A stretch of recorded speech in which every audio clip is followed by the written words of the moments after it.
I've always been a cat person, though I never thought my love for my cat would somehow get me caught in one of the funniest and most unexpected situations of my life.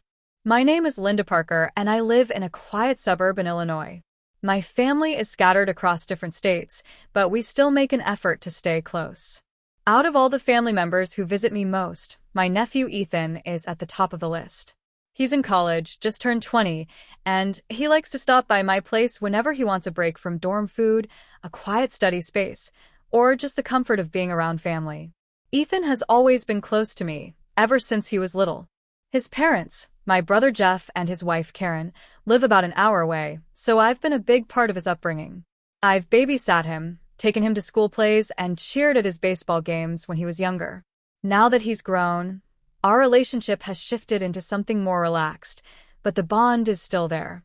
Then there's Oliver, my fluffy gray tabby cat, my pride and joy. I adopted him 5 years ago from a shelter, and from the moment I brought him home, he became my constant companion. He's the kind of cat that doesn't just sit around aloof like some do. He plays, he talks back with meows, and he has a mischievous streak that makes me laugh every day. My friends often joke that I treat Oliver more like a child than a pet, and maybe they're right. That brings me to the afternoon that started this whole story. It was a Saturday, the kind where the house feels cozy, the air outside is crisp, and I have no plans but to lounge around. Oliver was in one of his playful moods, darting across the living room, swatting at his toys, and then running circles around the couch. I had just bought him a new feather wand toy, and I was crouched down on the carpet, dragging it back and forth like I was some kind of hunter in the wild trying to outsmart him. I must have looked ridiculous, crawling on all fours, making exaggerated pounce noises, laughing every time Oliver leapt up and somersaulted in the air. I was so into the moment that I didn't even hear the front door open. I didn't hear the creak of footsteps across the hardwood floor. And I definitely didn't notice Ethan standing in the doorway with the most bewildered look on his face.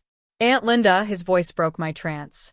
I froze, mid-pounce, with one hand stretched out holding the feathered toy and the other pressed into the carpet.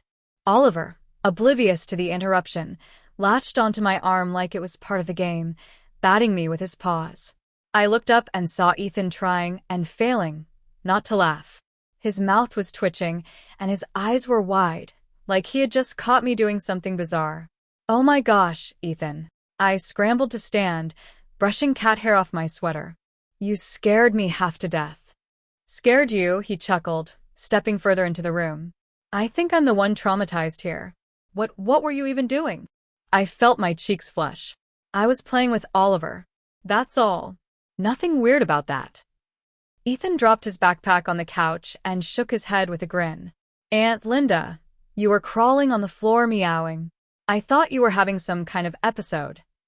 I laughed nervously, though inside, I wanted the ground to swallow me whole. "It's called bonding with your pet, Ethan. You wouldn't understand. You don't have a cat." Oliver, sensing the attention had shifted, plopped himself right in the middle of the room, flicking his tail like he was proud of the chaos he had caused. Ethan finally let out the laugh he had been holding in. I swear if my friends saw this, they'd never let me live it down. My aunt, the cat whisperer. The rest of the afternoon carried on, but the moment stayed with us.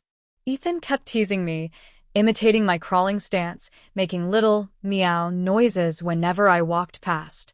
At first, I was embarrassed, but then I realized how funny the whole thing was. After all, what's family for if not to catch you in your most human, silly moments? But the story didn't just end there.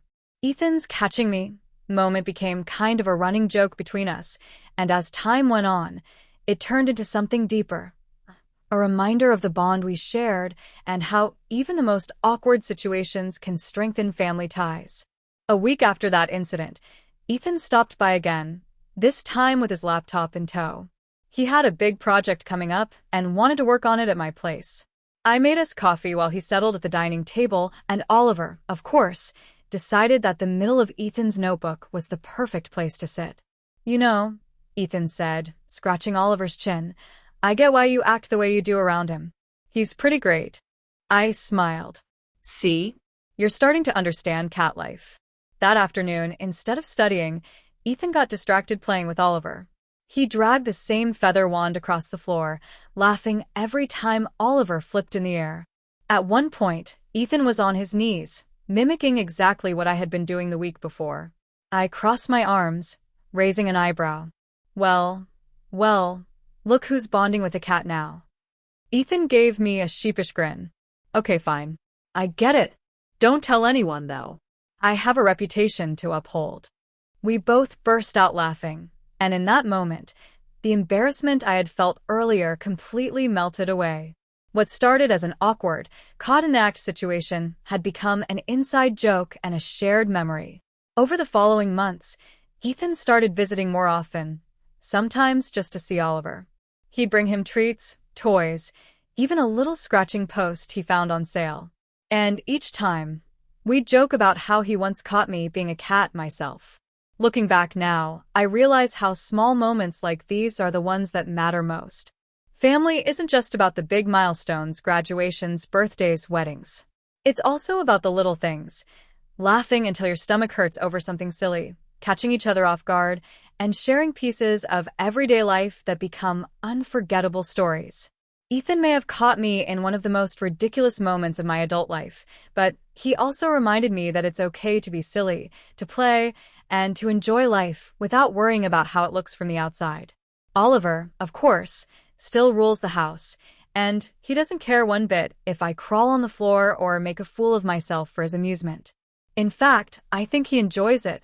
To this day, whenever Ethan visits, he still brings up that first moment he caught me. He'll tease, "Hey, Aunt Linda, you feel like crawling on the floor today?" And I'll roll my eyes, but deep down I love that it's our thing. Because in the end, that embarrassing afternoon wasn't about being caught, it was about being seen. Seen by someone who loves me enough to laugh with me, not at me. Seen by someone who appreciates that joy comes in many forms, even if it's just chasing a cat across the carpet. And if I had to live through that embarrassment all over again, I'd do it in a heartbeat. Because now, it's not just a memory, it's a story. Our story. A true story that will always make us laugh, no matter how much time passes.